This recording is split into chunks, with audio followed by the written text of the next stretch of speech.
बच्चों, welcome to my channel Verma study 2020 book लाना। मैं यूपी बोर्ड के क्लास 11th के छात्राओं के लिए इकोनॉमिक्स को हिंदी माध्यम से मैं फुल कोर्स कराऊंगा। यदि आप फुल कोर्स करना चाहते हैं तो मेरे चैनल को सब्सक्राइब कीजिए और बेल आइकन को प्रेस करना ना भूलें, ताकि जो भी वीडियो मैं अपलोड करूं उसका नोटिफिकेशन आपको सबसे पहले मिले। प्यारे बच्चों, 2 किताब है 11th के इकोनॉमिक्स में। इस समय जो पढ़ाया जा रहा है वो भारतीय अर्थव्यवस्था का विकास चल रहा है। उसमें जो है चैप्टर 2 चल रहा है, भारतीय अर्थव्यवस्था 1990 से 1950 से 1990 तक। आज हम लोग अभ्यास के प्रश्नों को उत्तर पढ़ेंगे और लिखेंगे। एनसीईआरटी के एक्सरसाइज में जो है क्वेश्चन 1 है, योजना की परिभाषा दीजिए। देखिए, इसको रटने से काम नहीं चलेगा। जैसा कि आपको एक पहले वाले वीडियो में, अगर आप नहीं पढ़े हो तो आई बटन को क्लिक करके देख लें।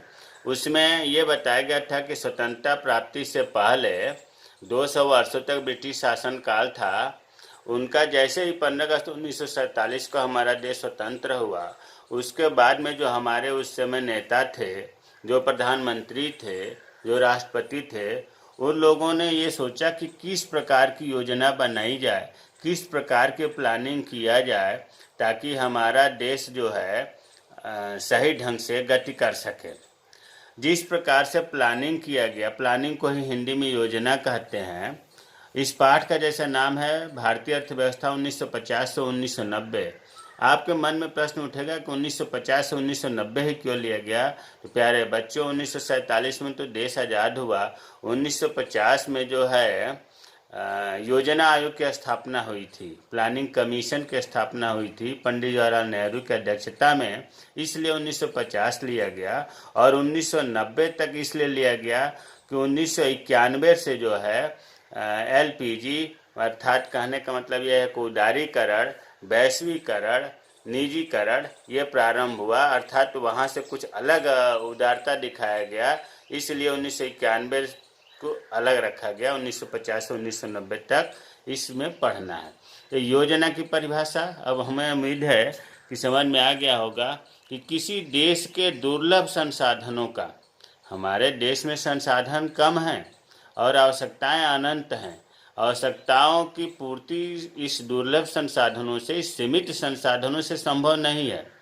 इसलिए सीमित संसाधन जब हैं तो इनका प्रयोग हम किस प्रकार से करें। देखिए, आवश्यकताएं हर आदमी की असीमित है, बहुत ज़्यादा है, लेकिन उसमें कुछ ज़्यादा महत्वपूर्ण है, कुछ कम है। तो जो ज़्यादा महत्वपूर्ण है उन आवश्यकताओं की हम पूर्ति करेंगे। तो दुर्लभ संसाधनों का प्रयोग किस प्रकार किया जाए ताकि देश के आर्थिक विकास को गति दी जा सके, योजना कहलाती है। और समझ में आ गया होगा कि दुर्लभ संसाधनों का प्रयोग किस प्रकार किया जाए ताकि देश का आर्थिक विकास को गति दी जा सके, हमारा देश तरक्की करे, यो प्लानिंग योजना कहलाती है। फिर मैं एक बार कह रहा हूँ कि ये रटने से काम नहीं चलेगा। ऐसा नहीं है कि जो वर्ड टू वर्ड मैं लिखवा रहा हूँ वही चीज़ परीक्षा में लिखा जाए। आप इसको अपनी भाषा में, भाव यही निकलना चाहिए, मीनिंग यही निकलना चाहिए, इस तरह से समझने का और अपने मन से लिखने की आदत डालिए। दूसरा क्वेश्चन है, भारत ने योजना को क्यों चुना। भाई, प्लानिंग क्यों गवर्नमेंट बनाई, भारत सरकार ने क्यों बनाई। तो इसमें लिखा है कि स्वतंत्रता प्राप्ति के बाद भारतीय अर्थव्यवस्था गतिहीन तथा पिछड़ी अर्थव्यवस्था थी। 200 वर्षों के ब्रिटिश शासन काल के बाद हमारी देश की अर्थव्यवस्था एकदम चरमरा गई थी और कृषि का जीवन निर्वाह तो लोगों का था, लोग कृषि पर ही निर्भर थे। लेकिन कृषि की जो अवस्था थी वो बहुत दयनीय थी। आपको स्वतंत्रता के पूर्व स्थिति क्या थी पढ़ाया गया है पहले पाठ में। उसमें आपको ये बताया गया था कि कृषि पर बहुत ज़्यादा आबादी निर्भर थी, लेकिन अंग्रेज जो है कृषि पर बिल्कुल ध्यान नहीं देते थे। अपने हिसाब से वो नील की खेती, नगदी खेती करवाते थे, कच्चा माल अपने यहाँ ले जाते थे और अपने यहाँ से उत्पादन करके यहाँ माल महंगा बेचते थे। इस वजह से कृषि पर वो कोई ध्यान नहीं देते थे। जमींदारी व्यवस्था ऐसी थी कि किसानों से जितना उत्पादन होता था उससे अधिक जो है उनको टैक्स देना पड़ता था। इन सब समस्याओं से लोग कृषि को छोड़ते गए। सिंचाई की सुविधा नहीं थी, उर्वरक कारखाने नहीं थे, इसलिए उर्वरक नहीं मिलता था। सरकार का ऐसी कोई पॉलिसी नहीं थी जिससे कृषि की व्यवस्था सुदृढ़ किया जाए। इन सब स्थिति से कृषि की अवस्था दयनीय थी। अर्थव्यवस्था के द्वितीयक और तृतीयक क्षेत्र में तीन क्षेत्र होता है। तीन क्षेत्र होता है, प्राथमिक क्षेत्र जिसमें कृषि आ जाता है, द्वितीयक क्षेत्र जिसमें उद्योग आ जाता है, और तृतीयक क्षेत्र जिसमें सेवाएं आ जाता है, व्यापार आता है। प्यारे बच्चों, द्वितीयक और तृतीयक तो विकसित ही नहीं थे, उद्योग नहीं थे, सेवाएं नहीं थी, और देश की बहुत बड़ी जनसंख्या गरीब थी। निर्धनता, गरीबी ज़्यादा थी, असमानता, लोगों में ऊंच नीच, मतलब अर्थव्यवस्था आर्थिक स्थिति से भी बहुत असमानता थी, गतिहीनता। इन समस्याओं को समाधान के लिए भारत ने नियोजन का मार्ग अपनाया। नियोजन और योजना एक ही चीज़ है। और इसके बाद 1950 में योजना आयोग स्थापित हुआ। 1951 में प्रथम पंचवर्षीय योजना प्रारंभ किया गया और ये 5 साल के लिए पंचवर्षीय योजनाएं बनाई गई। ये जो पाठ आपको पढ़ना है 1950 से 1990 तक, इसमें 7 पंचवर्षीय योजनाओं का इसमें समय रहा। तो अब आपको समझ में आ गया होगा कि भारत ने योजना को, पंचवर्षीय योजना को, नियोजन को क्यों अपनाया। अगला प्रश्न है, योजनाओं के लक्ष्य क्या होने चाहिए। अर्थात जो पंचवर्षीय योजनाएं थी उनकी लक्ष्य ऐसे होने चाहिए जिससे हर आदमी उससे खुशहाल हो, उद्योग स्थापित हों और अर्थव्यवस्था सुदृढ़ हो। तो भारत में पंचवर्षीय योजना के जो लक्ष्य थे वो 4 रखे गए: समृद्धि, आधुनिकीकरण, आत्मनिर्भरता, समानता। इस पाठ में ये बहुत महत्वपूर्ण है। ये एक क्वेश्चन अगर लॉन्ग आता है तो ये पूछा जाएगा कि भारतीय पंचवर्षीय योजनाओं के लक्ष्यों का वर्णन करिए। इनमें जो 4 हैं इनको अलग अलग क्वेश्चन भी पूछा जाता है कि समृद्धि के बारे में लिखिए, आधुनिकीकरण क्या है, आत्मनिर्भरता क्या है, समानता क्या है। इसलिए मैंने इनको चारों को बहुत विस्तृत से, बहुत अच्छे ढंग से समझाने का प्रयास किया है।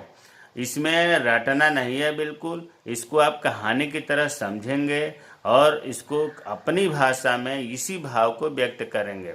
देखो, समृद्धि, ग्रोथ कह लीजिए। समृद्धि से हमारा तात्पर्य देश में वस्तुओं और सेवाओं की उत्पादन क्षमता में वृद्धि से है। क्या क्या? वस्तुओं और सेवाओं की उत्पादन क्षमता में वृद्धि से। भाई, हमारे देश में वस्तुओं और सेवाओं का उत्पादन क्षमता बढ़ाना होगा, तभी तो हमारा देश समृद्धि करेगा। जो बहुत पब्लिक गरीब है, कैसे धनी होगी, कैसे उनकी समृद्धि आएगी। हमारे देश में वस्तुओं और सेवाओं का उत्पादन होगा तो लोगों पर वस्तुएं पहुंचेंगी, सेवाएं पहुंचेंगी, लोगों को रोजगार मिलेगा, लोगों की आर्थिक स्थिति सुदृढ़ होगी। प्यारे बच्चों, इससे पहले वाले वीडियो मैंने बता दिया था कि वस्तुओं और सेवाओं में क्या अंतर है। वस्तुएं वे चीज़ होती हैं जो हमें दिखाई देती हैं, छू सकते हैं, इनका संग्रह कर सकते हैं, इनका हस्तांतरण कर सकते हैं। सेवाओं को हम देख नहीं सकते, छू नहीं सकते, इसका हस्तांतरण नहीं कर सकते, इसका हम संग्रह नहीं कर सकते। वस्तुओं में आप कोई भी वस्तु देखते हैं वो हो गया। सेवाओं में डॉक्टर, अध्यापक, इंजीनियर, वकील, इनके कार्य को सेवाओं में रखा जाता है। वस्तुओं में उत्पादन और उपभोग के बीच में समय का अंतर होता है, सेवाओं में ऐसा नहीं होता है। अगर अध्यापक कोई पढ़ा रहा है तो उसके उपभोग या उसको जो लेने वाला है उनके बीच में अंतर नहीं होता है।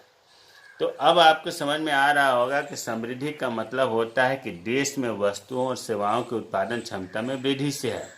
और भारत के संदर्भ में सकल घरेलू उत्पाद, जो जीडीपी कहते हैं, ग्रास डोमेस्टिक प्रोडक्ट, किसी राष्ट्र की आर्थिक समृद्धि का प्रामाणिक संकेतन है। इसका मतलब ये हुआ कि किसी राष्ट्र की आर्थिक समृद्धि तभी बढ़ेगी जब उस राष्ट्र की जीडीपी बढ़ेगी। ध्यान दो, हम क्या कहना चाहते हैं। किसी राष्ट्र की आर्थिक समृद्धि तभी बढ़ेगी जब वहाँ की जीडीपी बढ़ेगी। अब प्रश्न उठता है कि जीडीपी क्या है। तो जीडीपी हमने, देखो ये बॉक्स में लिख दिया है समझाने के लिए।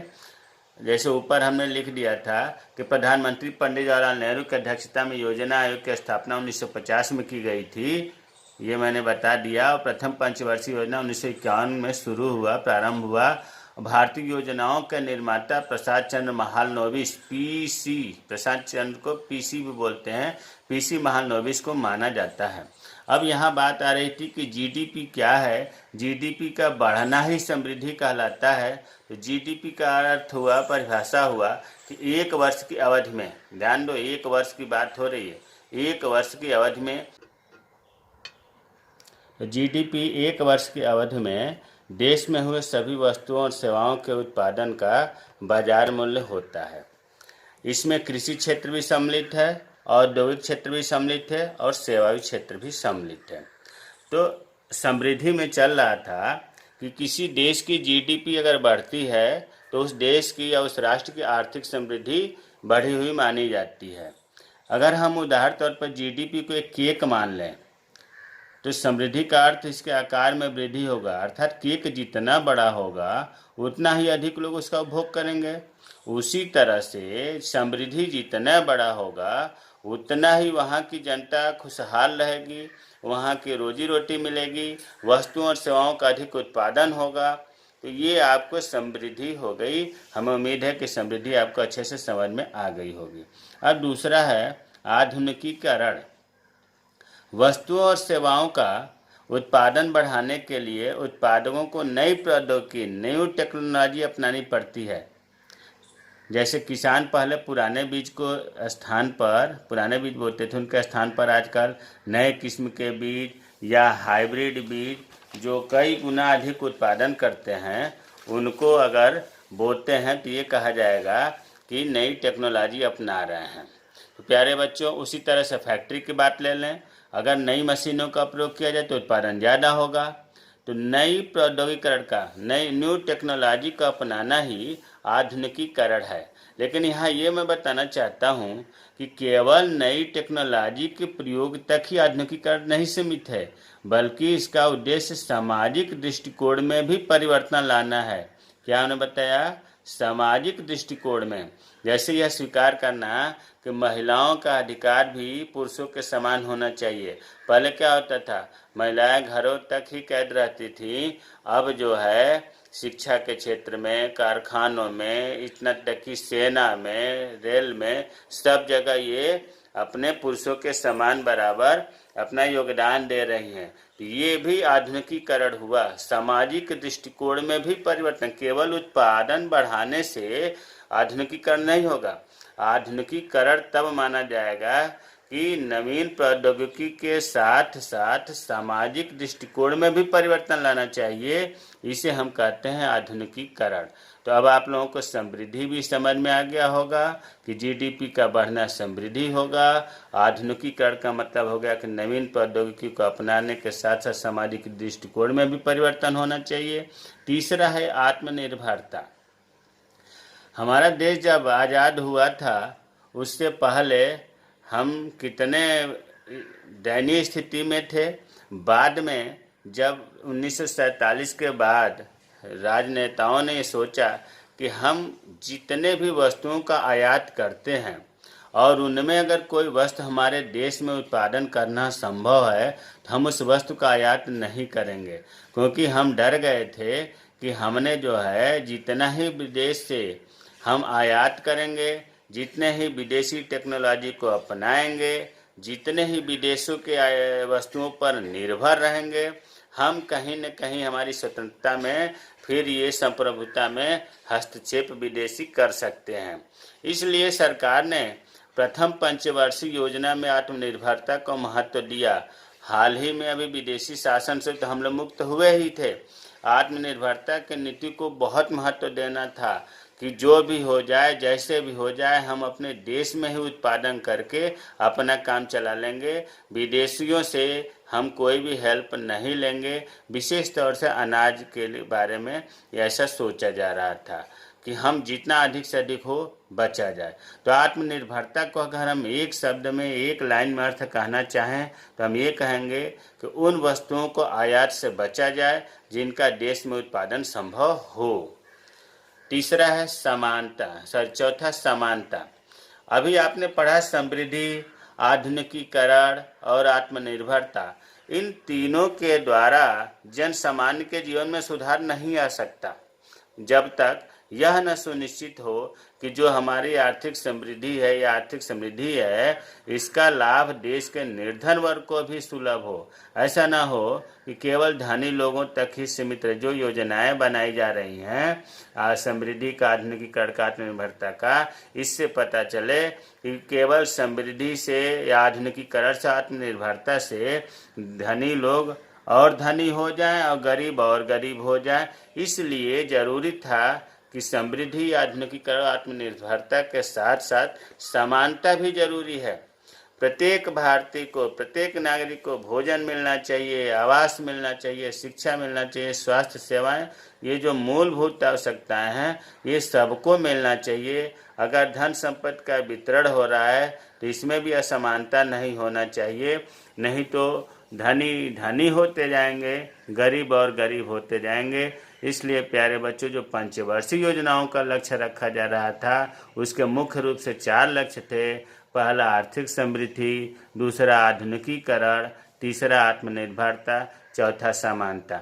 ये जो 4 लक्ष्य हैं ये अलग अलग क्वेश्चन भी बन जाते हैं और एक क्वेश्चन में भी ये पूछा जाता है। जैसा प्रश्न पूछा जाएगा उसके हिसाब से उत्तर लिखा जाएगा, क्योंकि आगे भी इसमें क्वेश्चन दिया है कि आत्मनिर्भरता से आप क्या समझते हैं, समानता से क्या समझते हैं। तो यहाँ हमने एक ही प्रश्न में इन चारों लक्ष्यों को बता दिया। अगला प्रश्न है चौथा, उच्च पैदावार वाली किस्म, जिसको कहते हैं अंग्रेजी में हाई यील्डिंग वैरायटी, के बीज क्या होते हैं। जैसा नाम से ही लग रहा है कि ऐसी वैरायटी जिनसे बहुत ही अधिक उत्पादन होता हो, इसको चमत्कारिक बीज भी कहते हैं। तो उच्च पैदावार वाली किस्म को चमत्कारी बीज भी कहते हैं। इन बीजों का प्रयोग करने से कृषि उत्पादन में वृद्धि हुई है। जैसे हाइब्रिड वैरायटी जितनी हैं ये सब उच्च पैदावार वाली किस्में कहलाती हैं। अब है पांचवा, विक्रय अधिशेष क्या है। किसानों द्वारा उत्पादन का बाजार में बेचा गया अंश ही विक्रय अधिशेष कहलाता है। प्यारे बच्चों, मान लो कोई किसान है, उसने गेहूं का उत्पादन किया। गेहूं को उत्पादन करने के बाद उसका कुछ हिस्सा वो अपने पूरे साल खाने के लिए रखेगा, कुछ हिस्सा अगली फसल को बोने के लिए बीज के लिए रखेगा। खाने के लिए और बीज को रखने के बाद उससे जो अधिक होता है उसे बाजार में ले जाएगा बेचने के लिए। जो बाजार में बेचता है उसी को कहा जाता है विक्रय अधिशेष। ध्यान ये देना है, जो किसान के द्वारा मार्केट में बेचा जा रहा है वो चीज़ विक्रय अधिशेष कहलाता है। देखो, अगर याद करना है तो इसके अर्थ को भी ध्यान दें। विक्रय का मतलब होता है बेचने वाला, अधिशेष इसको तोड़ दें तो अधिशेष, अधि का मतलब होता है अधिक और शेष का मतलब जो शेष से बचा हुआ है। खाने से और बीज को रखने के बाद जो शेष बचा हुआ है, जो अधिक है, उसे हम बेचने के लिए ले जाते हैं तो विक्रय अधिशेष कहलाता है। तो इस वीडियो में हमने 5 क्वेश्चन बताया। अगले क्वेश्चन को अगले वीडियो में बताएंगे।